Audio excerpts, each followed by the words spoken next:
Magandang umaga po sa inyong lahat, lalong-lalo sa ating pinakamamahal na mga guro. Ang itatanghal po namin ngayon ay tungkol sa sabayang pagbigkas. Halaw sa tula ni Amado B. Hernandez.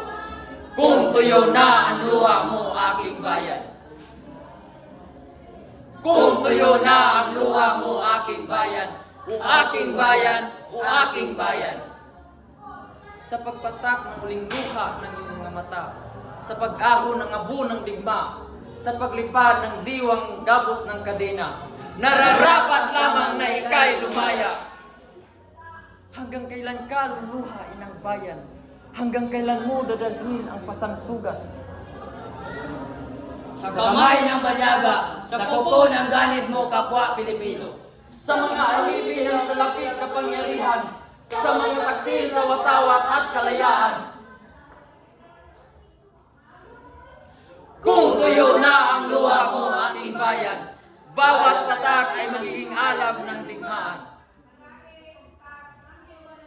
Luha ay magsalin ng apoy ng revolusyon, tuyuin ng diwa, matapang at pag-asa.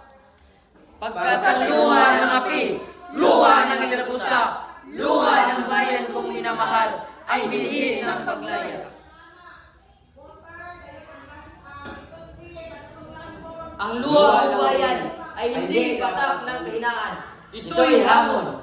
Hamon sa mga bataang lumalakad sa dilim, hamon sa mga nagawang gamos ng tanikala, hamon sa mga magsasakang ninakawan ng lupa. Kung tuyo na ang luha mo, aking bayan, ika'y magwawagi.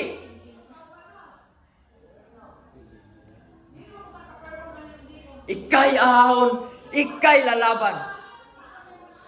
Kung tuyo na ang luha mo, aking bayan, wala nang makakapigil sa iyong paglaya.